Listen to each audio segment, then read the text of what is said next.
Disclaimer, ये video एक काल्पनिक कथा पर आधारित है जिसे सिर्फ मनोरंजन और साहित्यिक प्रस्तुति के उद्देश्य से तैयार किया गया है। इसमें प्रयुक्त आए वॉइस ओवर और विजुअल्स का उद्देश्य दर्शकों को एक जीवंत और रोचक कहानी अनुभव देना है। प्रस्तुत कहानी का किसी भी वास्तविक व्यक्ति, स्थान या घटना से कोई संबंध नहीं है। इसे केवल रचनात्मक कल्पना के रूप में देखा जाए। आपका धन्यवाद। दोस्तों, अगर कहानी पसंद आए तो इस वीडियो पर 100 लाइक्स और 50 कमेंट्स पूरे करवा देना, तो आज ही एक और ज़बरदस्त वीडियो लेकर आऊँगा। तो देर मत करो भाई, अभी लाइक ठोको, कमेंट करो और अपने दोस्तों के साथ शेयर करना मत भूलना। आपका सपोर्ट ही हमारी ताकत है।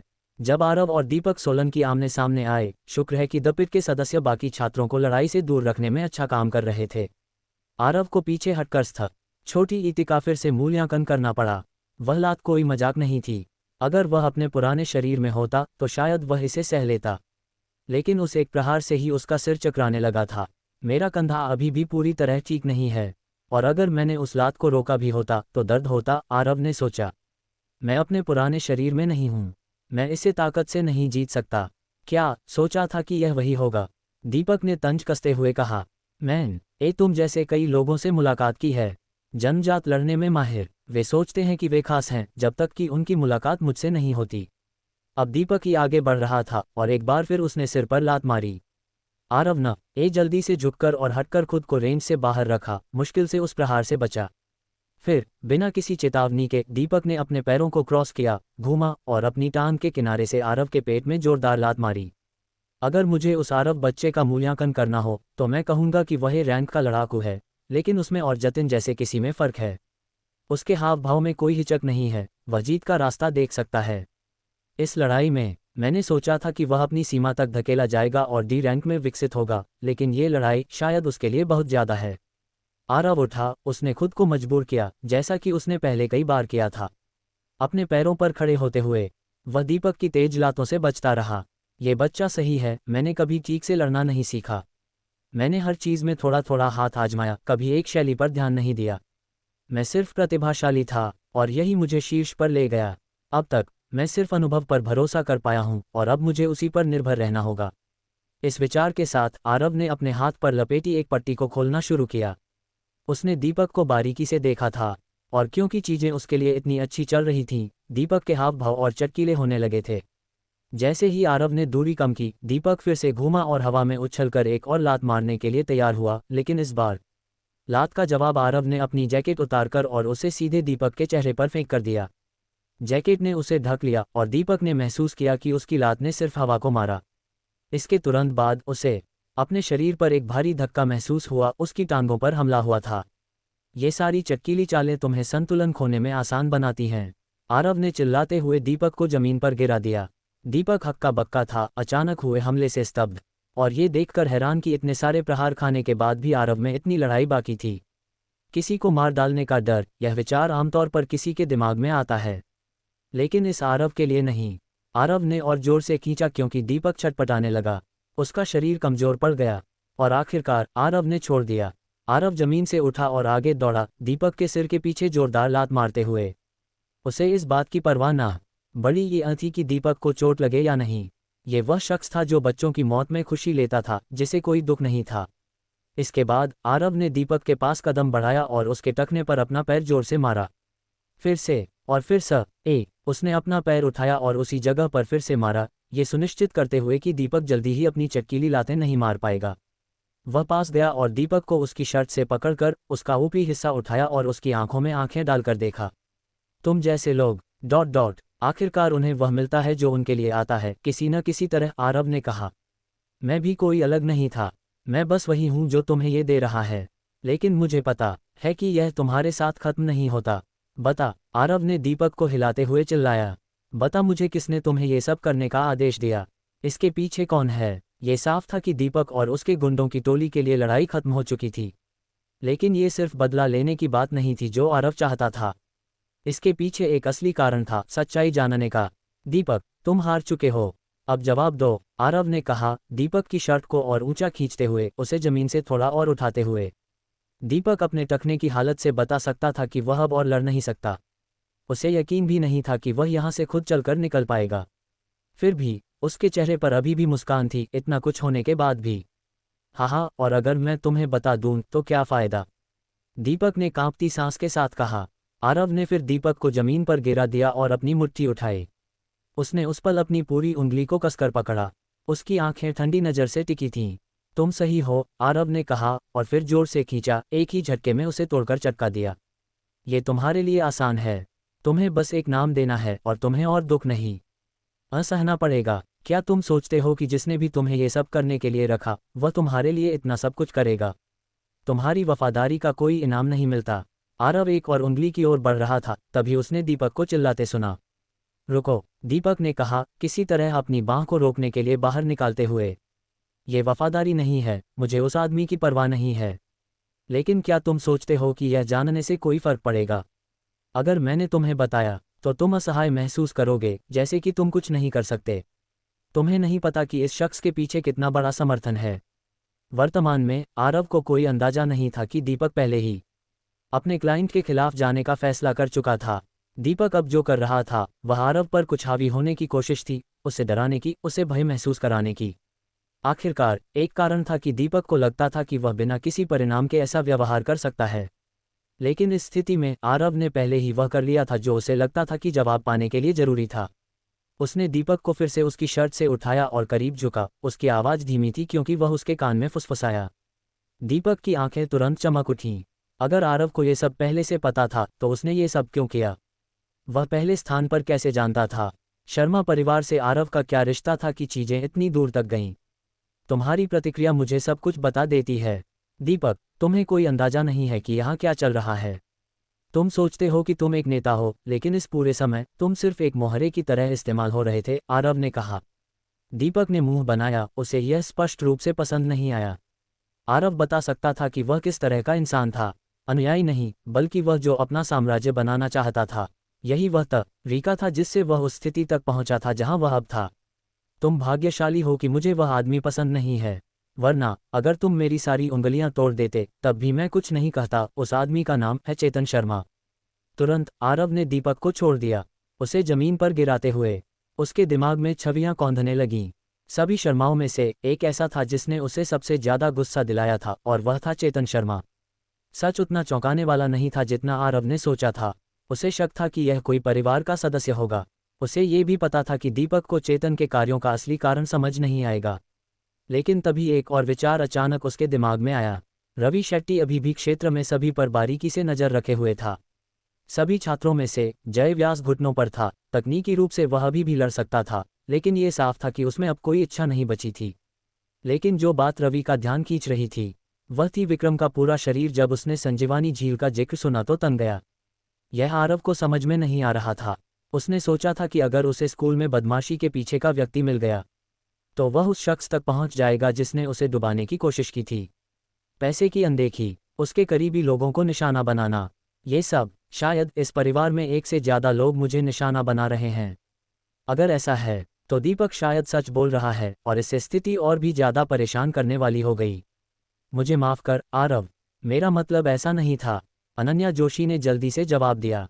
मैं तुम्हारे घर गई थी, मैं तुमसे उस दिन की बात करना चाहती थी, और फिर मैंने तुम्हें देखा। मैं बस तुम्हारा पीछा करती रही और तुम्हें इस सारी गड़बड़ में फंसते देखा। मुझे नहीं पता था कि क्या करना है।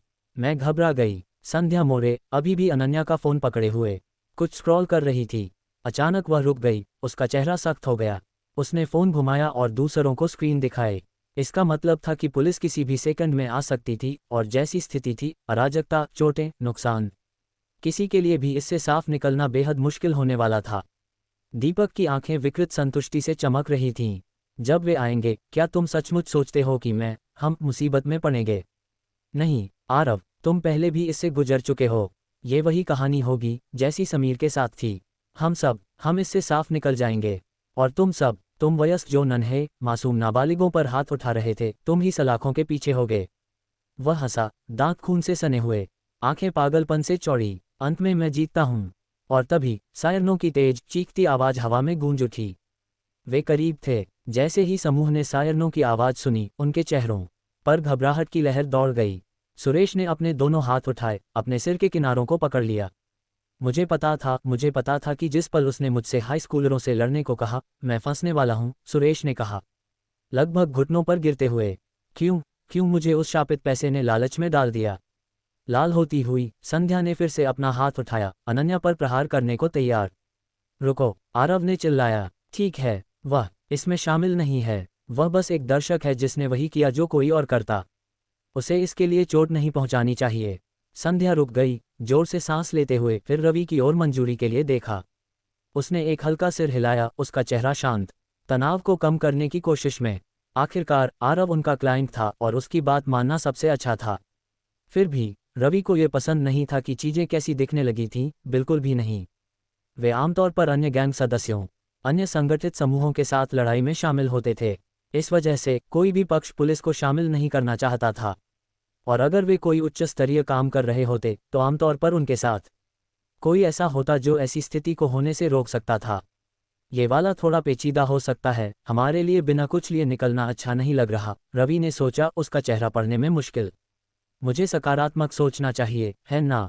शायद जेल में कुछ एस रैंक वालों से मिलने का मौका मिले।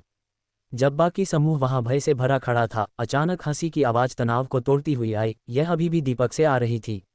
हाँ, तुम सबको देखो, दीपक ने ठहाका लगाया। आरव, तुमने इसमें एक बड़ी गलती की। इस दुनिया को सिर्फ मुट्ठियों से नहीं बल्कि पैसे से भी हुकूमत की जा सकती है।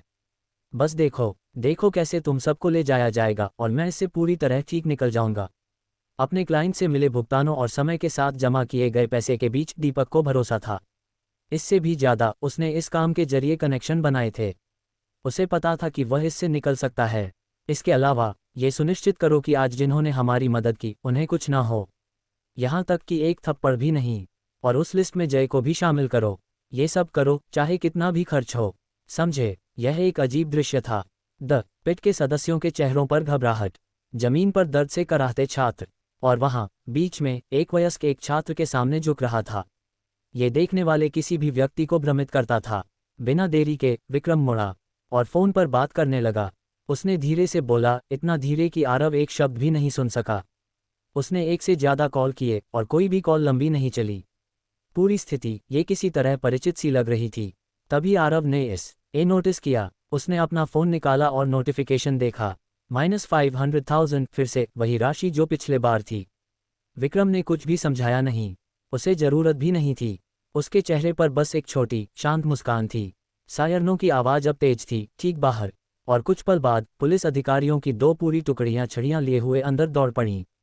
सब रुको, एक अधिकारी ने चिल्लाया, क्योंकि वे क्षेत्र में घुसे। जमीन पर लेट जाओ, हाथ वहां रखो जहां हम देख सकें। आरव ने पालन किया और बाकियों ने भी, यहां तक कि दपिट के सदस्यों को भी पता था कि अभी सबसे समझदारी भरा काम यही था कि जो हो रहा है उसका पालन करें। जैसे ही वे जमीन पर लेट गए, सुरेश की आंखों से आंसू बहने लगे। और जैसे ही दीपक और आरव ने अराजकता के बीच आंखें मिलाईं, दीपक ने चुपके से शब्दों को होठों से कहा। फिर एक अधिकारी दीपक के पास गया।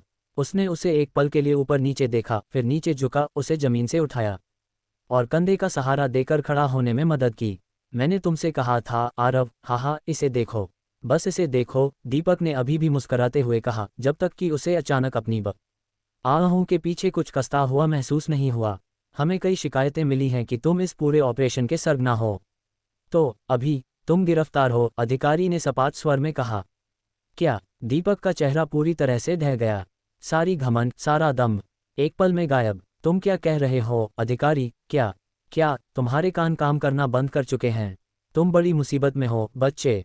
यह कोई छोटा मोटा स्कूल ड्रामा नहीं है। तुमने जो किया है ये गंभीर है। रुको, मुझे लगता है तुमने गलती कर दी है। अपने चीफ को बुलाओ, उसे पता होगा कि मैं कौन हूँ। उसे कहो कि ये दीपक है। दीपक ने घबराहट बढ़ते हुए चिल्लाया। क्या? ताकि वह तुम्हें बताए कि तुम और भी बड़ी मुसीबत में हो, अधिकारी ने ठंडे स्वर में जवाब दिया। प्रतिरोध मत करो, हमारे साथ कार में बैठ जाओ। कुछ ठीक नहीं था। दीपक को समझ नहीं आ रहा था, ये समझ में नहीं आ रहा था, इस सब में कुछ गड़बड़ थी। फिर उसने पुलिस अधिकारी को और करीब से देखा। उसका कैमरा वह बंद था। सभी अधिकारियों के कैमरे बंद थे। किसी ने भी उसे उसके अधिकार नहीं पढ़े, न ही आधिकारिक आरोप बताए। वे सीधे उसके पास कैसे आए? सिर्फ विवरण के आधार पर उसे सरगना कैसे बुलाया? जैसे ही दीपक को भीड़ से दूर ले जाया जा रहा था, उसने देखा कि वही अधिकारी विक्रम को जमीन से उठाने गया। उनके बीच संक्षिप्त बातचीत के बाद अधिकारियों ने द पिट के सदस्यों जतिन और सुरेश को जमीन से उठने दिया। प्रत्येक को खड़े होने, अपने कपड़े झाड़ने और बिना रोके जाने के लिए छोड़ दिया गया। यहाँ तक कि जय को भी। तुम सही हो, आरव ने शांति से कहा। पैसे से क्या हो सकता है, इसकी आदत डालना मुश्किल है ना। यहाँ तक कि मैं भी चीज़ों को अपनी मुट्ठियों से हल करने का ज़्यादा आदी हूँ। जैसे ही दीपक को ले जाया जा रहा था, उसका दिमाग घूमने लगा उन भी दुओं को जोड़ते हुए जो उसने पहले नहीं देखे थे। उसका क्लाइंट चेतन शर्मा। चेतन ने जो कुछ भी कहा था, दीपक ने खुद उसके बारे में जो जानकारी हासिल की थी, अब सब कुछ समझ में आता है, दीपक ने बुदबुदाया। माँ छोटे, मुझे पता है कि उसने हमें तुम्हारे पीछे क्यों लगाया, सिर्फ इतना ही नहीं, मुझे ठीक ठीक पता है कि वह तुम्हें क्यों चाहता था। अब सब समझ में आता है। दीपक को कार का दरवाजा खुलने के साथ खींचा जा रहा था, लेकिन उसने अंदर जाने का विरोध किया। अपनी एड़ियां जमाकर चिल्लाया, मुझे पता है तुम कौन हो। तुम। पुलिस कार का दरवाजा जोर से बंद हुआ और अब समूह केवल दीपक की अंदर से आने वाली दबी हुई चीखें सुन सकता था। यह नहीं जानते कि वह क्या कहने वाला था। यह एक ऐसा सवाल था जो उनके दिमाग में रहा, लेकिन उन्हें आज इसका जवाब नहीं मिलने वाला था। तुम लोग अभी भी यहाँ क्यों रुके हो, एक पुलिस वाले ने चिल्लाया। मैंने पहले ही कहा, बाकी सब जा सकते हो। वह विक्रम और बाकी उन लोगों के बारे में बात कर रहा था जिन्हें जाने की इजाज़त थी।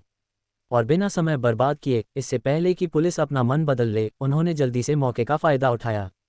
जैसे ही वे साइड की बाड़ को पार करके गली में नीचे की ओर बढ़े, द पिट के सदस्य अपने सिर खुजलाते हुए साफ तौर पर भ्रमित थे। उन्होंने हमें बस ऐसे ही जाने दिया, बस ऐसे ही। ऐसा पहले कभी नहीं हुआ है ना। उन्होंने हमसे बयान भी नहीं मांगे, न ही हमारे नाम लिए। अभी क्या हुआ, मैं बहुत कंफ्यूज हूँ। मुसीबत में न फंसने की खुशी ने द पिट के सदस्यों को स्पष्ट रूप से अभिभूत कर दिया था, और इस वजह से वह ये समझने के लिए पर्याप्त ध्यान नहीं दे रहे थे कि वास्तव में क्या हो रहा था। अनन्या, आरव ने उसकी ओर मुड़ते हुए अपनी आवाज़ शांत रखते हुए कहा, मुझे लगता है कि तुम्हें आज के लिए घर चले जाना चाहिए। ये थकाने वाला रहा है और मुझे बहुत कुछ सोचना है। उसने एक हल्की मुस्कान दी। हम स्कूल में मिलेंगे, है ना? और ज़्यादा चिंता मत करो, मुझे लगता है कि स्कूल में चीज़ें अब से बहुत बेहतर होने वाली हैं। अनन्या आने अपने आंसू पोंछे। उसे अभी भी उस समय पुलिस को बुलाने का अपराध बोध था और उसके विचारों में उमड़ रही भावनाओं ने स्पष्ट सोचना मुश्किल कर दिया था। फिर भी उसे विश्वास था कि यह सबसे अच्छा काम था, कम से कम अभी के लिए। जैसे ही समूह चलना शुरू हुआ, वे रेलवे स्टेशन की ओर बढ़े। आखिरकार रवि और बाकी द पिट के सदस्य निजामाबाद लौट रहे थे। उनका काम पूरा हो चुका था और उनका कॉन्ट्रैक्ट पूरा। रास्ते में एक खास शख्स आरव के करीब आया, समूह में मांसपेशियों की सबसे बड़ी दीवारों में से एक। आरव, ये तुम थे, है ना? जय व्यास ने पूछा। तुम्हारी वजह से मैं आज़ाद चल रहा हूँ। कि मैं अभी भी वहाँ पुलिस के साथ नहीं हूँ, बाकियों की तरह। मैंने तुमसे कहा था कि मैं उस दिन के एहसान का बदला चुकाऊंगा, आरव ने जवाब दिया। मैं झूठ नहीं बोलता, मैं अपने वचन से पीछे नहीं हटता। फिर भी मेरी नज़र में वह एक छोटा सा एहसान था जो मैंने मेरे लिए किया उसकी तुलना में। तो फिर से, अगर तुम कभी मुसीबत में हो, मुझे बताना। जय ने जल्दी से अपना सिर झुकाया। धन्यवाद, उसने कहा, और जैसे ही उसने सिर उठाया, वह तेजी से दौड़ पड़ा, बिना पीछे देखे। वह कहाँ जा रहा था, जय आगे क्या करेगा, ये कहना मुश्किल था। लेकिन उसके पास नैतिकता थी, बाकी कई लोगों के विपरीत। ये समझना मुश्किल था कि उस जैसे कोई दीपक के अधीन काम करने लगा। लेकिन अभी के लिए यह आरव का मामला नहीं था। अरे, सुरेश ने उसके बगल में चलते हुए कहा, लगता है हम वाकई वहां से निकल आए, और मुझे लगता है कि यह सब आरव की वजह से है। मुझे नहीं लगता कि तुम गलत हो, जतिन ने जवाब दिया। वह लड़का गैंग्स को जानता है, हर समय उसके साथ एक बॉडीगार्ड। किसी ने भी इतने समय तक उसका उत्पीड़न कैसे किया, मुझे कोई अंदाजा नहीं है कि वास्तव में क्या चल रहा है। लेकिन मुझे एक बात पता है, मैं भाग्यशाली था जब मैंने आरव का पक्ष लेने का फैसला किया। अगर चीज़ें किसी और तरह होती तो मैं शायद अभी बाकियों के साथ वहां होता। आखिरकार समूह रेलवे स्टेशन पर पहुंचा। अब उनके लिए बिछड़ने का समय था। आज के लिए धन्यवाद, आरव ने रवि की ओर मुड़ते हुए कहा। तुम सब ने अच्छा काम किया। तुम इसके पैसे के हकदार हो। मैंने पहले ही पैसे भेज दिए हैं, तो मुझे लगता है कि तुम्हें अपने लोगों को थोड़ा जश्न मनाने के लिए कुछ देना चाहिए। ओह, अब तुम मुझे मेरी गैंग चलाने का तरीका भी बता रहे हो। रवि ने भौहें चढ़ाईं, आधा मजाक में। तुम एक दिलचस्प इंसान हो आरव, बहुत दिलचस्प। अगर तुम्हें फिर से हमारी मदद चाहिए तो मैं तुम्हारा कॉल नज़रअंदाज नहीं करूंगा। रवि मुड़ा। बाकी द पिट के सदस्य उसके पीछे चल पड़े। कौन जानता है, शायद अगली बार मैं ही तुम्हें कॉल करूंगा। बाकियों के ट्रेन में चढ़ने के बाद आरव ने फिर सुरेश और जतिन की ओर रुख किया। तुम दोनों ने भी अच्छा काम किया। ये सब के कारण था कि मैं वहां पहुंच पाया जहां मुझे जाना था, आरव ने हल्का सिर हिलाते हुए कहा। हालांकि मुझे लगता है मैंने देखा, जतिन, तुमने सिर्फ 3 लोगों को निपटाया। और सुरेश, तुमने कुल 6 को। अरे, एक मिनट रुको, सुरेश ने कहा, यह इसलिए क्योंकि मैं उस टैंक जैसे छात्र से निपट रहा था। उसे कम से कम 10 छात्रों के बराबर होना चाहिए। यह मात्रा की बात नहीं है, ये गुणवत्ता की बात है। हाँ, और मैंने कबीर को निपटाया, जतिन ने गर्व से जोड़ा। ये कुछ तो मायने रखता है ना? तुम्हें याद है उसने तुम्हारा कितना उत्पीड़न किया था? उसे वह सब मिला जो वह डिजर्व करता था। तुम्हारा मतलब हम। सुरेश ने सुधार किया, अगर मुझे सही याद है तो तुमने मुझे बताया था कि तुम भी उन लोगों में से थे जो उसका उत्पीड़न कर रहे थे। ईमानदारी से, मुझे लगता है कि तुम्हें अपनी पेमेंट मुझे डोनेट कर देनी चाहिए, मुझे ठीक से ट्रेनिंग देने के लिए। कुछ घंटों बाद द पिट के सदस्य निजामाबाद स्क्रैपयार्ड में वापस थे, जहां वे आमतौर पर समय बिताते थे।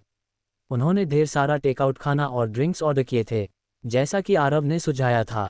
एक शख्स सफ़ेद जैकेट कंधों पर डाले हुए अंदर आया और द पिट के सदस्यों को देखता हुआ निकला। कुछ ने उसकी जैकेट के पीछे सिला हुआ प्रतीक देखा, एक स्कॉर्पियन।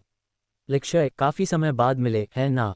रवि ने जवाब दिया, मैंने तुम्हें बुलाया क्योंकि तुम मुझ पर उस आखिरी मुलाकात का एहसान चढ़ा हो। लक्ष्य ने घबराई हुई मुस्कान दी, अपनी गर्दन के पीछे रगड़ते हुए। मुझे लगा था कि तुम इसे कभी न कभी भुनाओगे। चलो, इसे खत्म कर लेते हैं। तुम क्या चाहते हो? तुम लोगों का एक बड़ा नेटवर्क है और काफ़ी प्रभाव। आखिरकार, तुम्हारा क्रू शहर के सबसे बड़े समूहों में से एक है। तो, अगर मैं तुमसे किसी के बारे में जानकारी मांगूं, तो तुम वह कर सकते हो, है ना? रवि ने शांत लेकिन गंभीर आवाज में पूछा। हाँ, तुम गंभीर हो, लक्ष्य ने मुस्कराते हुए जवाब दिया। यही तुम्हारा बड़ा एहसान है। स्कॉर्पियन गैंग के सदस्य के रूप में, मैं तुम्हें किसी भी व्यक्ति के बारे में जानकारी दे सकता हूँ। ठीक है, फिर मुझे इस बच्चे के बारे में जानकारी चाहिए। मैं चाहता हूं कि तुम उसके बारे में सब कुछ पता लगाओ। पुलिस कार का दरवाजा जोर से बंद हुआ, और अब समूह केवल दीपक सोलंकी की अंदर से आने वाली दबी हुई चीखें सुन सकता था, यह नहीं जानते कि वह क्या कहने वाला था।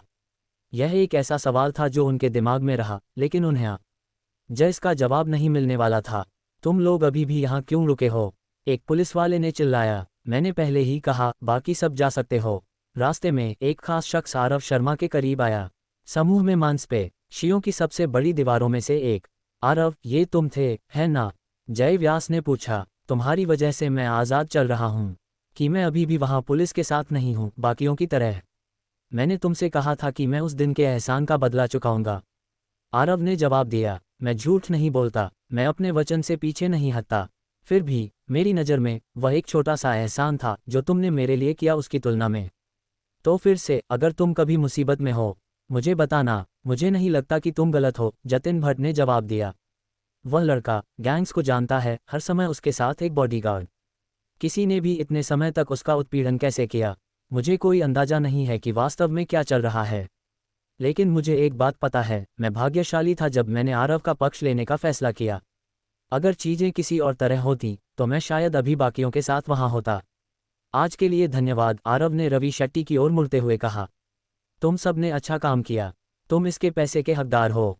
मैंने पहले ही पैसे भेज दिए हैं, तो मुझे लगता है कि तुम्हें अपने लोगों को थोड़ा जश्न मनाने के लिए कुछ देना चाहिए। ओह, अब तुम मुझे मेरी गैंग चलाने का तरीका भी बता रहे हो। रवि ने भौहें चढ़ाईं, आधा मजाक में। तुम एक दिलचस्प इंसान हो, आरव। बहुत दिलचस्प। अगर तुम्हें फिर से हमारी मदद चाहिए, तो मैं तुम्हारा कॉल नज़रअंदाज नहीं करूंगा। तुम्हारा मतलब हम, सुरेश नायर ने सुधार किया। अगर मुझे सही याद है तो तुमने मुझे बताया था कि तुम भी उन लोगों में से थे जो उसका उत्पीड़न कर रहे थे। ईमानदारी से, मुझे लगता है कि तुम्हें अपनी पेमेंट मुझे डोनेट कर देनी चाहिए, मुझे ठीक से ट्रेनिंग देने के लिए। आरव बस हंसा, सिर हिलाया और आगे चलने लगा, जबकि वे दोनों उसके पीछे तकरार करते रहे। कुछ घंटों बाद द पिट के सदस्य निजामाबाद स्क्रैपयार्ड में वापस थे, जहां वे आमतौर पर समय बिताते थे। उन्होंने ढेर सारा टेकआउट खाना और ड्रिंक्स ऑर्डर किए थे, जैसा कि आरव ने सुझाया था। मुझे लगा था कि तुम इसे कभी न कभी भुनाओगे। चलो, इसे खत्म कर लेते हैं। तुम क्या चाहते हो? लक्ष्य पाटिल ने घबराई हुई मुस्कान के साथ कहा, अपनी गर्दन के पीछे रगड़ते हुए।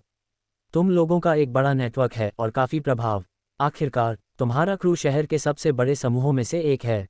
तो, अगर मैं तुमसे किसी के बारे में जानकारी मांगूं, तो तुम वह कर सकते हो, है ना? रवि ने शांत लेकिन गंभीर आवाज में पूछा। हाँ, तुम गंभीर हो, लक्ष्य ने मुस्कराते हुए जवाब दिया। यही तुम्हारा बड़ा एहसान है। स्कॉर्पियन गैंग के सदस्य के रूप में, मैं तुम्हें किसी भी व्यक्ति के बारे में जानकारी दे सकता हूँ। ठीक है, फिर मुझे इस बच्चे के बारे में जानकारी चाहिए। मैं चाहता हूं कि तुम उसके बारे में सब कुछ पता लगाओ। आरव ने काफी समय बाद अपने नए परिवार के सदस्यों को देखा था और पिछली बार जब वे मिले थे तो उनमें से किसी ने भी उस पर अच्छा प्रभाव नहीं छोड़ा था। लेकिन जो सबसे ज्यादा खड़ा था बिना किसी संदेह के, वह था चेतन शर्मा। और ये तब था जब आरव को नहीं पता था कि चेतन ने ही पूरे स्कूल को उस पर उकसाया था। अब वे फिर से मिलने वाले थे, उसकी पूर्व मंगेतर के परिवार द्वारा आयोजित एक इवेंट में। पिछली बार आरव ने मुश्किल से खुद को संभाला था, और अब जब उसे सच्चाई पता थी, उसे चिंता थी कि यह पूरी तरह से नरसंहार में खत्म हो सकता है। उस पल आरव का हाथ उसके अलमारी में टंगे एकमात्र सूट के ऊपर रुका। वह चुपचाप उसे देखता रहा। मैं इसे वाकई पहनना नहीं चाहता, आरव ने सोचा। पिछली बार मैंने इसे उसके अंतिम संस्कार में पहना था और यह मेरे पास बड़ी ये एकमात्र चीज़ है जो मुझे याद दिलाती है। ये सिर्फ उस याद को दागदार कर देगा। हम एक नया ले सकते हैं, विक्रम ने धीरे से कहा, जो पूरे समय आरव के कमरे में चुपचाप इंतजार कर रहा था। इवेंट शाम को है तो हमारे पास अभी भी खरीदारी करने का समय है। और याद रखो, मैं तुम्हारे साथ रहूंगा। विक्रम, कम से कम कहें तो, भरोसेमंद था, लेकिन कई मायनों में वह एक कमजोरी भी था। कोई ऐसा जिसे आरव चोटिल होते नहीं देखना चाहता था। लगता है अभी के लिए जॉगिंग पैंट और हुडी ही ठीक है, आरव ने बुदबुदाते हुए कपड़े बदलना शुरू किया। मैं तुम्हें चेतावनी देना चाहता हूं, विक्रम ने अपनी कफ समायोजित करते हुए शुरू किया। यह एक फंडरेजिंग इवेंट है और इस वजह से इसमें हाई प्रोफाइल मेहमान होंगे, न कि सिर्फ शर्मा परिवार के सदस्य। पापाराजी भी? आरव ने पूछा, अपनी ढीली ढाली पैंट खींचते हुए। तो और भी ज्यादा कारण है कि कोई दृश्य न बनाए, यही कह रहे हो? इसी बीच विक्रम चुपचाप सिर हिला रहा था। आरव बेहद कैजुअल दिख रहा था। सामान्य दुनिया में यह मायने नहीं रखता, लेकिन जिस दुनिया में वह कदम रखने वाला था वहां ये निश्चित रूप से मायने रखता था। यह उनके लिए दोधारी तलवार होगी, विक्रम ने कहा। मीडिया की मौजूदगी का मतलब है कि तुम्हारे परिवार के सदस्य कुछ नहीं कर पाएंगे, कम से कम पिछले बार की तरह नहीं। यही वजह है कि मैं तुम्हें चेतावनी दे रहा हूं। आरव, वे तुम्हें उकसाने की कोशिश कर सकते हैं। अगर तुम फिसल गए और कोई बुरा दृश्य बना दिया तो ये शर्मा परिवार पर बुरा असर डालेगा, और ये तुम्हारे दादाजी को तुमसे बहुत निराश करेगा। आखिरकार आरव जाने के लिए तैयार था। जितना वह इस चैरिटी इवेंट में ऐसे कपड़ों में जाना चाहता था, उसे पता था कि यह कोई विकल्प नहीं था।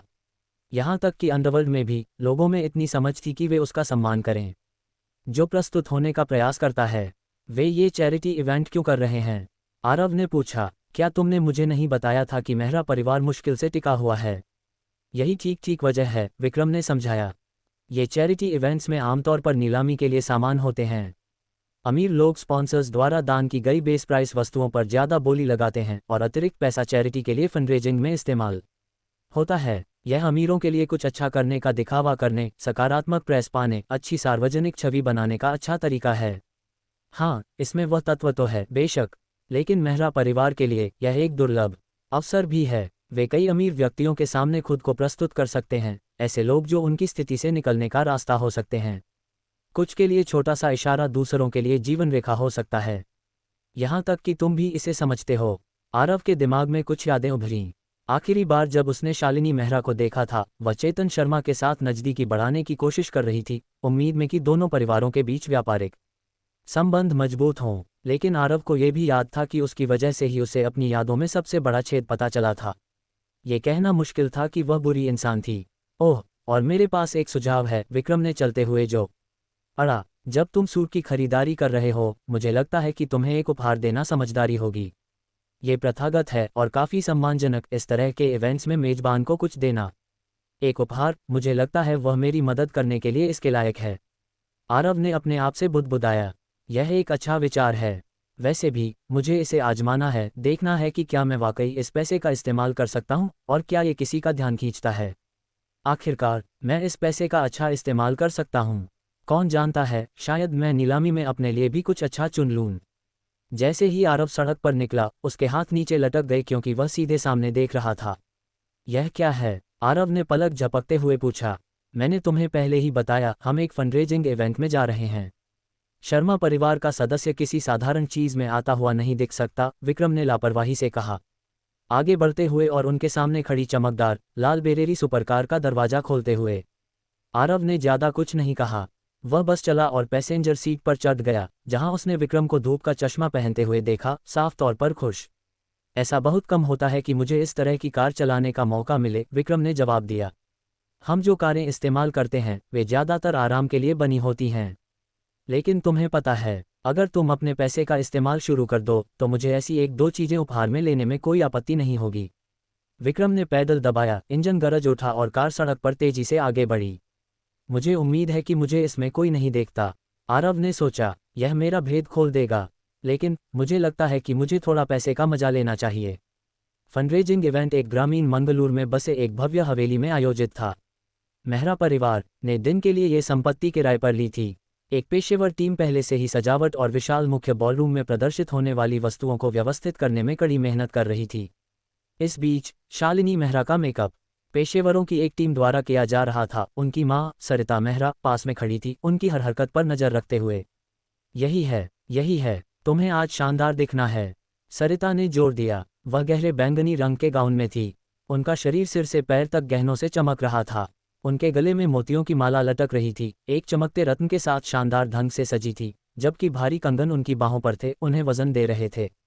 रिता वह थी जो छवि को हर चीज से ज्यादा महत्व देती थी और वह सुनिश्चित करती थी कि उनकी बेटी भी उसी मानक का पालन करे। याद रखो मैंने तुमसे क्या कहा, तुम्हें चेतन शर्मा के करीब रहना होगा, चाहे कुछ भी हो। सरिता ने दबाव डाला। तुमने पिछले कुछ बार अच्छा किया, उसे अपने पक्ष में किया, लेकिन इस बार तुम्हें उसे पूरी तरह अपने प्यार में डुबाना होगा। लेकिन माँ, क्या आरव वहां नहीं होगा? शालिनी ने धीमी आवाज में पूछा। अगर मैंने ऐसा किया तो क्या यह मुझ पर बुरा प्रभाव नहीं डालेगा? लोग जानते हैं कि मेरी और आरव की सगाई होने वाली थी। क्या तुम्हें लगता है कि इससे फर्क पड़ता है? सरिता ने तंज कसा। तुम्हें आरव को भूल जाना होगा। भूल जाओ कि तुम कभी उसके साथ थी। तुम्हारी सुंदरता के साथ तुम किसी को भी वह करने के लिए मजबूर कर सकती हो जो तुम चाहती हो। तुम मेरी बेटी हो तो मुझे पता है तुम ये कर सकती हो। तन का दिल जीतो, तुम्हें करना होगा। ये हमारे परिवार को बचाने का एकमात्र रास्ता हो सकता है। इंजन की गड़गड़ाहट सड़कों पर गूंज रही थी, तुरंत ध्यान खींच रही थी। सिर मुड़े, बातचीत रुकी और सभी की नजरें उस चमकदार लाल कार पर टिक गईं जो तेजी से गुजर रही थी। प्रतिक्रियाएं मिली जुली थीं, कुछ ने वाहन की ओर प्रशंसा में इशारा किया, दूसरों ने आंखें घुमाई या तंज कसा। सकारात्मक हो या नकारात्मक, एक बात निश्चित थी, इसे नजरअंदाज करना असंभव था। क्या तुमने अभी वह देखा? जतिन ने पूछा। ठाकुर जिम के बाहर खड़ा सुरेश का इंतजार करते हुए जो गेट उठा रहा था। हाँ, शापित अमीर लोग, सुरेश ने बड़बड़ाया। हमेशा दिखावा करन, एक ही तलाश में। क्या वाकई इतनी चमक दमक वाली चीज चलाने और सबके मुंह पर रगड़ने की जरूरत है? तुम गलत नहीं हो, जतिन ने जवाब दिया, लेकिन मैं फिर भी चाहता हूं कि मैं किसी दिन उनमें से एक बनूं। तुम्हारी तरह कंगाल होने से बेहतर है। मैं कंगाल होने को पसंद करूंगा बजाय इसके कि एक गुंडा बनूं, सुरेश ने बड़बड़ाते हुए जिम के अंदर कदम रखा। मंगलूर एक तटीय शहर था, समुद्र के ठीक बगल में बसा। अजीब तरह से वहां कोई समुद्र तट नहीं थे, लेकिन इसके बजाय कई अच्छी तरह से विकसित बंदरगाह क्षेत्र थे। शहर ही एक अर्धचंद्राकार आकार का था, जिससे कई मोहल्लों में रहना संभव था और फिर भी लगभग हर जगह से समुद्र का नज़ारा दिखता था। इस वजह से प्रत्येक जिले में अपनी स्थानीय हाई स्ट्रीट और शॉपिंग क्षेत्र था। हालांकि लग्जरी शॉपिंग मॉल जो अमीरों के लिए थे, एक खास क्षेत्र में स्थित थे जिसे शिंडोन कहा जाता था, ठीक समुद्र के किनारे। और भले ही मंगलूर में कोई समुद्र तट नहीं थे, फिर भी इसकी खूबसूरती, माहौल और हाई एंड आकर्षणों की वजह से हर साल बड़ी संख्या में पर्यटक आते थे। तो शॉपिंग मॉल में न सिर्फ लग्जरी ब्रांड्स थे, बल्कि लोकप्रिय रिटेल स्टोर भी थे, जो इसे ग्राहकों की विस्तृत रेंज के लिए आकर्षक बनाते थे। इसका मतलब था कि जब विक्रम और आरव अंडरग्राउंड कार पार्क में पहुंचे, तब भी वे ध्यान खींच रहे थे। लोगों ने अपनी हिस्से की BMW, मर्सिडीज बेंजेस और बोर्चेस देखी थीं, लेकिन ऐसी कार ये दुर्लभ थी। यही वजह है कि मैं चाहता हूं कि तुम यहीं रहो, आरव ने दृढ़ता से जवाब दिया। हमने एक बात नोटिस की है, जब तुम आसपास हो तो वे कभी मेरे पीछे नहीं आते। तो मैं ऐसी परिस्थितियां बनाना शुरू करना चाहता हूं जहां हम अलग हों, छोटी छोटी, जैसे ये। उन्हें आत्मविश्वास मिलने दो, उन्हें लगे कि मैं कमज़ोर हूं। फिर हम उन्हें तब पकड़ेंगे जब वे हरकत करेंगे। वैसे भी यह ऐसा करने के लिए सबसे सुरक्षित जगहों में से एक है। यह एक शॉपिंग मॉल है, लोगों और सुरक्षा से भरा हुआ। और चलो विक्रम, मुझे खरीदारी करना आता है, तुम्हें मेरे पीछे हर स्टोर में नहीं जाना है।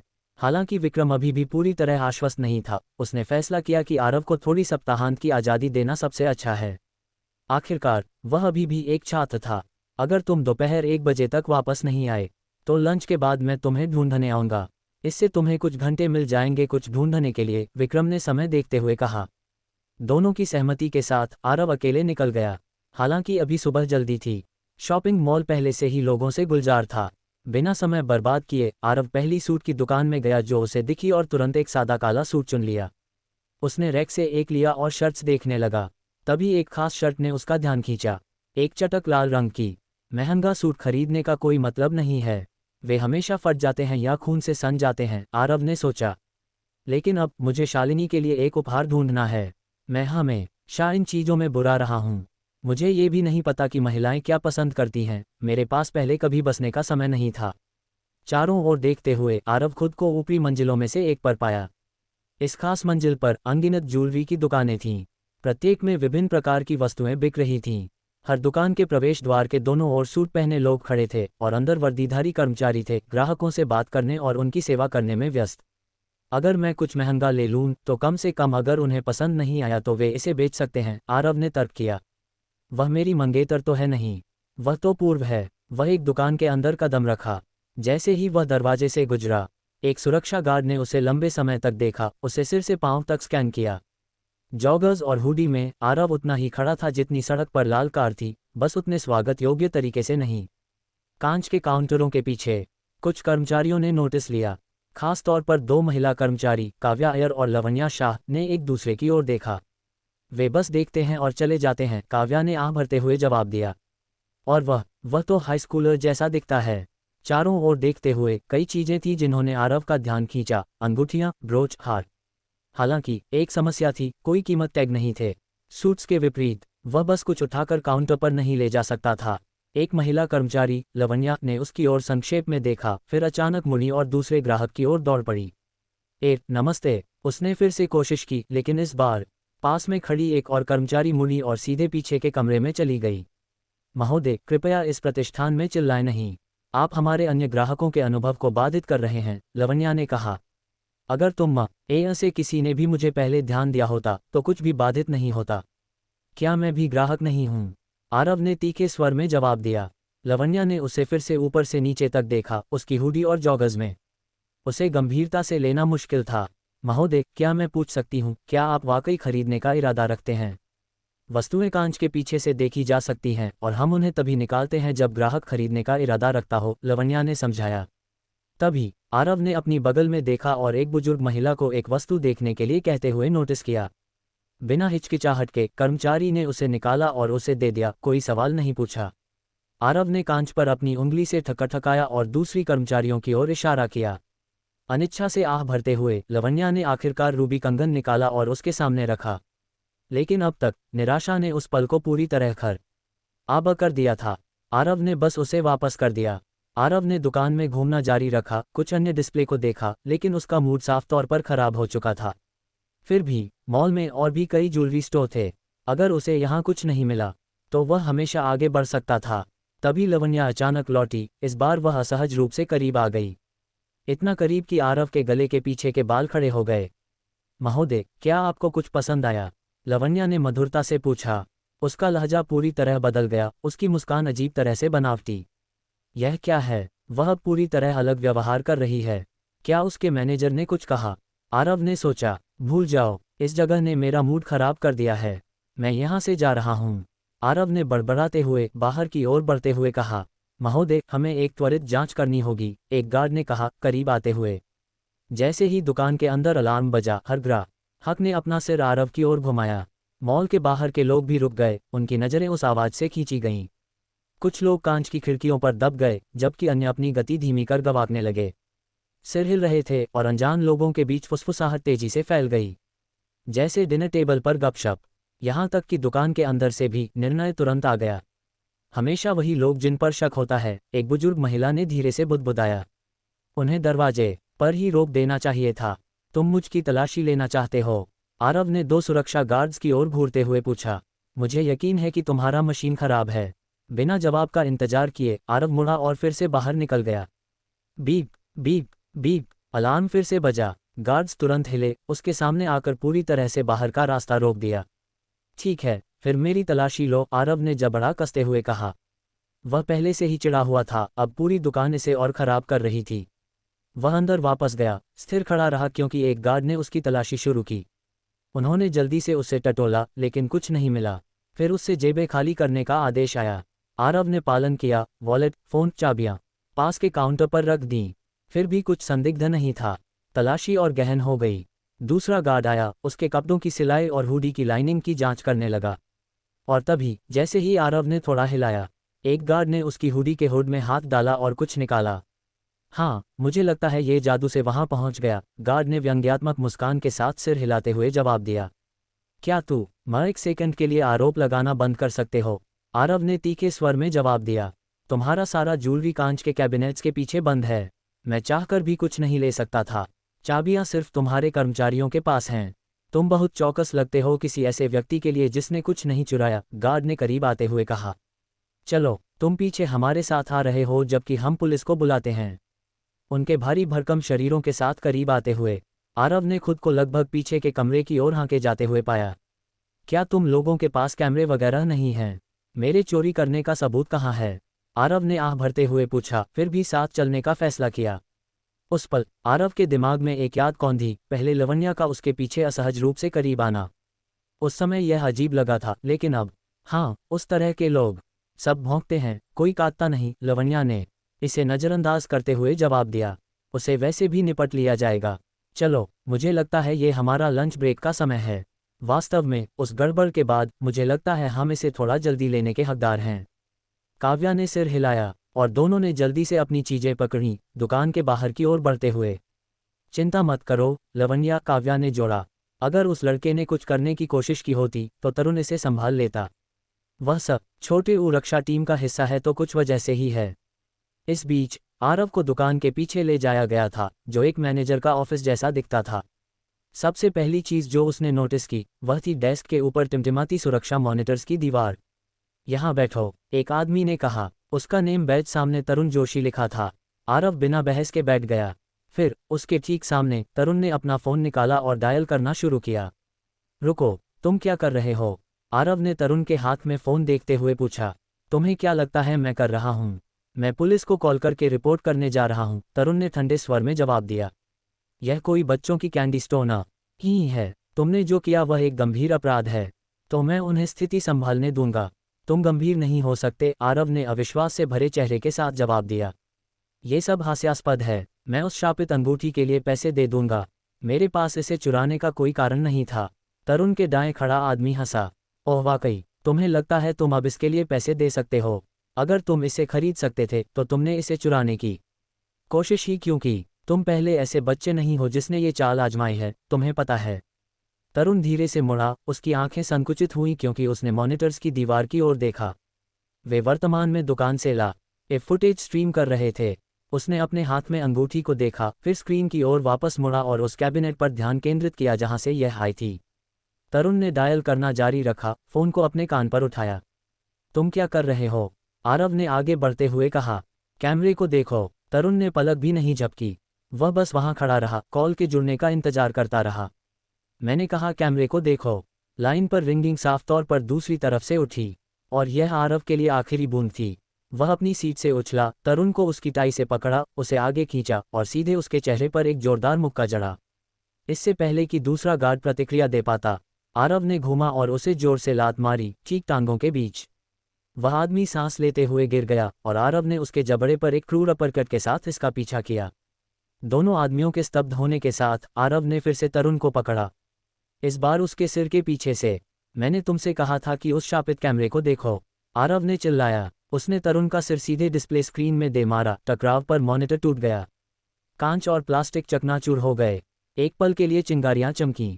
आरव दोनों आदमियों के ऊपर खड़ा था जो फर्श पर थे, उसकी मुट्ठियां कांप रही थीं। इस बीच पार्किंग गराज में विक्रम धैर्यपूर्वक कार के पास इंतजार कर रहा था। आरव के पास अभी भी उनकी सहमति के समय सीमा से पहले थोड़ा समय था, लेकिन विक्रम के सीने में बढ़ती चिंता को रोक नहीं सका। क्या मैं ज्यादा सोच रहा हूँ? जैसा उसने कहा, बस एक त्वरित खरीदारी। कुछ गलत नहीं होना चाहिए, है ना? विक्रम ने सोचा। तभी उसका फोन उसकी जेब में कंपन करने लगा। उसने स्क्रीन पर नाम चमकते देखा और बिना हिचकिचाहट के जवाब दिया। विक्रम, आरव की आवाज आई, थोड़ा हाँफते हुए। मेरे पास एक स्थिति है, मुझे तुम्हारी मदद चाहिए इसे साफ करने में। हमेशा वही लोग जिन पर शक होता है, एक बुजुर्ग महिला ने धीरे से बुदबुदाया। उन्हें दरवाजे पर ही रोक देना चाहिए था। आरव शर्मा अंदर वापस गया। स्थिर खड़ा रहा क्योंकि एक गार्ड ने उसकी तलाशी शुरू की। उन्होंने जल्दी से उसे टटोला, लेकिन कुछ नहीं मिला। फिर उससे जेबें खाली करने का आदेश आया। आरव ने पालन किया। वॉलेट, फ़ोन, चाबियां पास के काउंटर पर रख दीं। फिर भी कुछ संदिग्ध नहीं था। तलाशी और गहन हो गई। दूसरा गार्ड आया, उसके कपड़ों की सिलाई और हुडी की लाइनिंग की जांच करने लगा। और तभी, जैसे ही आरव ने थोड़ा हिलाया, एक गार्ड ने उसकी हुडी के हुड में हाथ डाला और कुछ निकाला। उनके भारी भरकम शरीरों के साथ करीब आते हुए आरव ने खुद को लगभग पीछे के कमरे की ओर हांके जाते हुए पाया। क्या तुम लोगों के पास कैमरे वगैरह नहीं हैं? मेरे चोरी करने का सबूत कहाँ है? आरव ने आह भरते हुए पूछा। फिर भी साथ चलने का फैसला किया। जैसे ही वह चल रहा था, उसने लवन्या शाह को एक तरफ खड़े देखा, बाहें सीने पर मुड़े हुए, और एक घमंडी मुस्कान उसके चेहरे पर फैली हुई थी। अगर तुम सामान खरीद नहीं सकते तो शायद चुराने की कोशिश न करो, उसने कहा। उसकी आवाज़ इतनी तेज थी कि बाकी लोग सुन सकें। हम बाकियों की तरह असली नौकरी क्यों नहीं ले लेते? उस पल आरव के दिमाग में एक याद कौंधी। पहले लवन्या का उसके पीछे असहज रूप से करीब आना। उस समय यह अजीब लगा था, लेकिन अब, हाँ, उस तरह के लोग सब भौंकते हैं, कोई काटता नहीं। लवन्या ने इसे नज़रअंदाज करते हुए जवाब दिया। उसे वैसे भी निपट ल। छोटी ये याद जाएगा। चलो, मुझे लगता है ये हमारा लंच ब्रेक का समय है। वास्तव में, उस गड़बड़ के बाद मुझे लगता है हम इसे थोड़ा जल्दी लेने के हकदार हैं। चिंता मत करो, लवन्या, काव्या अय्यर ने जोड़ा। अगर उस लड़के ने कुछ करने की कोशिश की होती तो तरुण जोशी इसे संभाल लेता। वह सुरक्षा टीम का हिस्सा है तो कुछ वजह से ही है। इस बीच आरव को दुकान के पीछे ले जाया गया था, जो एक मैनेजर का ऑफिस जैसा दिखता था। सबसे पहली चीज जो उसने नोटिस की वह थी डेस्क के ऊपर टिमटिमाती सुरक्षा मॉनिटर्स की दीवार। आरव ने अपनी गोद में मुट्ठियां कस लीं, सांस लेने की कोशिश में। उसे गुस्सा उबलता हुआ महसूस हो रहा था, लेकिन उसे विक्रम स छोटी ये आहा की बातें याद थीं। आज का दिन उन लोगों से भरा होगा जो उसे उकसाने की कोशिश करेंगे, उसे भड़काने की कोशिश करेंगे। ये, उसने महसूस किया, एक आदर्श परीक्षा थी। उसे इसे अपनी मुट्ठियों से हल नहीं करना था। तुम्हारे पास पूरी दुकान में कैमरे हैं, आरव ने अपनी आवाज़ को स्थिर रखने की कोशिश करते हुए कहा। फुटेज चेक करो, मैं गारंटी देता हूं तुम्हें दिखेगा कि मैंने कुछ नहीं लिया। वास्तव में, मुझे यकीन है तुम्हें और अपने ही किसी कर्मचारी को मुझे फंसाते हुए देखेगा। तरुण जोशी धीरे से मुड़ा, उसकी आंखें संकुचित हुईं क्योंकि उसने मॉनिटर्स की दीवार की ओर देखा। वे वर्तमान में दुकान से लाइव फुटेज स्ट्रीम कर रहे थे। उसने अपने हाथ में अंगूठी को देखा, फिर स्क्रीन की ओर वापस मुड़ा और उस कैबिनेट पर ध्यान केंद्रित किया जहां से यह आई थी। उसने तरुण का सिर सीधे डिस्प्ले स्क्रीन में दे मारा। टकराव पर मॉनिटर टूट गया। कांच और प्लास्टिक चकनाचूर हो गए। एक पल के लिए चिंगारियां चमकीं। आरव दोनों आदमियों के ऊपर खड़ा था जो फर्श पर थे, उसकी मुट्ठियां कांप रही थीं। शापित, उसने दांत पीसते हुए बड़बड़ाया। इस बीच पार्किंग गराज में विक्रम धैर्यपूर्वक कार के पास इंतजार कर रहा था। आरव के पास अभी भी उनकी सहमति के समय सीमा से पहले थोड़ा समय था, लेकिन विक्रम के सीने में बढ़ती चिंता को रोक नहीं सका। क्या मैं ज्यादा सोच रहा हूँ? जैसा उसने कहा, बस एक त्वरित खरीदारी, कुछ गलत नहीं होना चाहिए, है ना? विक्रम ने सोचा। तभी उसका फोन उसकी जेब में कंपन करने लगा। उसने स्क्रीन पर नाम चमकते देखा और बिना हिचकिचाहट के जवाब दिया। विक्रम, आरव की आवाज आई, थोड़ा हाँफते हुए। मेरे पास एक स्थिति है, मुझे तुम्हारी मदद चाहिए इसे साफ करने में। विक्रम और आरव दोनों को अपना दिमाग ठंडा करने की जरूरत थी, और इसके लिए समुद्र तट के किनारे गाड़ी चलाने से बेहतर कोई तरीका नहीं था, जहां समुद्री हवा उनके चेहरों को छूती। ये कुछ ऐसा था जो आरव ने अपनी पिछली जिंदगी में आनंद लिया था, हालांकि तब उसके पास सिर्फ एक मोटरबाइक थी। लेकिन समय बीत रहा था। आखिरकार वे एक बुटीक के पास रुके ताकि आरव कपड़े बदल सके। विक्रम ने कुछ छोटी मोटी चीजें खरीदी ताकि स्टाफ को फिटिंग रूम इस्तेमाल करने की शिकायत न हो। जब आरव फिटिंग रूम से बाहर निकला, विक्रम ने ऊपर देखा और उसे लगभग पहचान ही नहीं पाया। एक तेज काला सूट पहने, बालों को हल्के से जेल से पीछे किया हुआ, और नीचे वह चटक लाल शर्ट, आरव पूरी तरह से एक नया आदमी लग रहा था। मुझे कहना होगा, वह काफी सस्ता सूट तुम पर आश्चर्यजनक रूप से अच्छा लग रहा है, विक्रम ने मुस्कराते हुए कहा। तुम बता सकते हो कि यह सस्ता है? हाँ, आरव ने अपनी आस्तीन का कफ समायोजित करते हुए जवाब दिया। सब कुछ थोड़ा अलग लगता है, लेकिन जब तक ये फिट बैठता है, यही मायने रखता है। तुम एकदम अलग इंसान लग रहे हो। अगर तुम इस तरह कपड़े पहनकर ज्वेलरी स्टोर में गए होते तो मुझे यकीन है तुम्हें सर्विस पाने में कोई दिक्कत नहीं होती, विक्रम ने जवाब दी। या, जो लोग दूसरों को उनके कपड़ों से जज करते हैं, वे ऐसे लोग नहीं हैं जिनसे मैं कोई लेना देना चाहता हूं, आरव ने बाहर की ओर बढ़ते हुए कहा। रात का आकाश छा गया था, ये संकेत दे रहा था कि फंडरेजिंग इवेंट का समय आखिरकार आ गया था। आरव और विक्रम शहर से काफी दूर निकल आए थे, समुद्र तट से भी आगे और ग्रामीण इलाकों में गहरे तक। सड़कें अभी भी चिकनी और अच्छी तरह पक्की थीं, लेकिन दोनों तरफ मीलों तक फैले खाली खेत थे। अंधेरे की वजह से वे खेतों में ज़्यादा कुछ देख नहीं पाए, लेकिन सामने एक जगह बीकन की तरह चमक रही थी। एक विशाल हवेली एक छोटी पहाड़ी पर शान से बसी थी, चमकती रोशनी से जगमगाती हुई। दूर से भी वे सब गीत और बातचीत की हल्की गूंज सुन सकते थे। हवेली के सामने चमकदार स्टेज लाइट्स घूम रही थीं और इमारत की शानदार वास्तुकला पर सजावटी पर्दे लटक रहे थे। प्रवेश द्वार के पास कैमरों की चमक बार बार फायर हो रही थी। जैसे ही वे भव्य गेटेड प्रवेश द्वार पर पहुंचे, कई दरबान और गार्ड्स इंतजार कर रहे थे। एक सख्त प्रवेश प्रोटोकॉल था, मेहमानों को गेस्ट लिस्ट पर होना था, क्रॉस रेफरेंसिंग के लिए उचित आईडी देनी थी और प्रवेश के लिए एक अनूठा कोड दिखाना था। वे घुमावदार ड्राइव पर आगे बढ़े, आखिरकार हवेली के सामने खुले स्थान में पहुंचे। पक्का लॉट इतना बड़ा था कि कम से कम 200 कारें रख सकता था और बगीचे के स्थान में छोटी इखरी और भी गाड़ियां थीं जो विशाल संपत्ति के चारों ओर थीं। जैसे ही वे ड्राइव पर आगे बढ़े, हवेली के प्रवेश द्वार के पास एक निर्धारित रुकने का बिंदु था जहां कारें रुकती थीं, कुछ पलों के लिए ठहरती थीं और अपने यात्रियों को उतारती थीं। लोग बाहर निकलते, लाइट्स के नीचे फोटो के लिए पोज देते और फिर लापरवाही से भव्य संपत्ति के प्रवेश की ओर बढ़ते। मीडिया के इस अराजकता के बीच में एक जोड़ा खड़ा था जो इस दृश्य में अच्छी तरह से जाना जाता था, एक पति पत्नी फोटोग्राफी टीम, हरीश गोखले और दीपिका वर्मा। वे 7 साल से ज़्यादा समय से इस व्यवसाय में थे और न सिर्फ अपनी प्रतिभा के लिए, बल्कि इसलिए भी नज़रअंदाज करना मुश्किल थे क्योंकि वे एकदम विपरीत दिखते थे। हरीश एक छोटे कद का आदमी था, मोटे गोल चश्मों के साथ। उसका कैमरा हमेशा उसकी गर्दन के आसपास लटकता रहता था। इस बीच दीपिका एक आकर्षक महिला थी, लंबी टांगों वाली, बहते भूरे बालों और मॉडल स्तर की उपस्थिति के साथ। लोग अक्सर मजाक करते थे कि हरीश ने पिछले जन्म में शायद एक अनाथालय बचाया होगा कि उसे दीपिका जैसी कोई मिली, हालांकि कोई भी वास्तविक कहानी नहीं जानता था। जैसे ही कैमरों की चमक बुझी, चमकदार लाल कार से उतरते 2 युवकों ने तुरंत दीपिका का ध्यान खींचा। किसी ऐसे व्यक्ति के लिए जो मुझे नहीं पहचानता, ये काफ़ी चमकदार कार है, उसने कुछ फोटो खींचते हुए कहा। ये लोग कौन हैं? अपना समय बर्बाद मत करो, हरीश ने अपने लेंस को समायोजित करते हुए बिना देखे जवाब दिया। क्या तुम्हें नहीं दिखता? उनके फोटो कोई और नहीं ले रहा है। किसी गुमनाम की कहानी कोई नहीं खरीदेगा। दीपिका को अपनी गलती पर थोड़ी शर्मिंदगी महसूस हुई। वह बिल्कुल वैसा नहीं दिखता जैसा उसने एक शर्मा वारिस की कल्पना की थी। उसने किसी पॉलिश्ड, सजे धजे, शायद हर चीज़ डिजाइनर पहने हुए व्यक्ति की कल्पना की थी। आरव में वह वाइब नहीं थी। वह सीढ़ी में इतना नीचे है, कोई उस पर ध्यान नहीं देता, हरीश ने समझाया। कुछ खास नहीं, कोई बड़ी उपलब्धियां नहीं, कोई स्पॉटलाइट नहीं, वह अभी भी हाई स्कूल में है। तो उसकी तस्वीरें खींचने में अपना समय बर्बाद मत करो। दीपिका ने फिर से अपना कैमरा उठाया और शॉट लिया। जैसे ही उसने नीचे देखकर चेक किया कि यह कैसा निकला, तस्वीर में कुछ ने उसे रुकने पर मजबूर किया। इतनी कम उम्र के लिए उसकी आंखों में वाकई आत्मविश्वास है, दीपिका ने बुदबुदाया। उसकी नज़र उस तस्वीर पर टिकी रही जो उसने अभी ली थी। इस बीच आरव और विक्रम हवेली के भव्य डबल दरवाजों से अंदर घुसे थे। अंदर अच्छे कपड़े पहने वेटर्स शैंपेन की ट्रे लिए स्वागत कर रहे थे। विक्रम ने विनम्रता से दोनों के लिए मना कर दिया, आरव वैसे भी पी नहीं सकता था।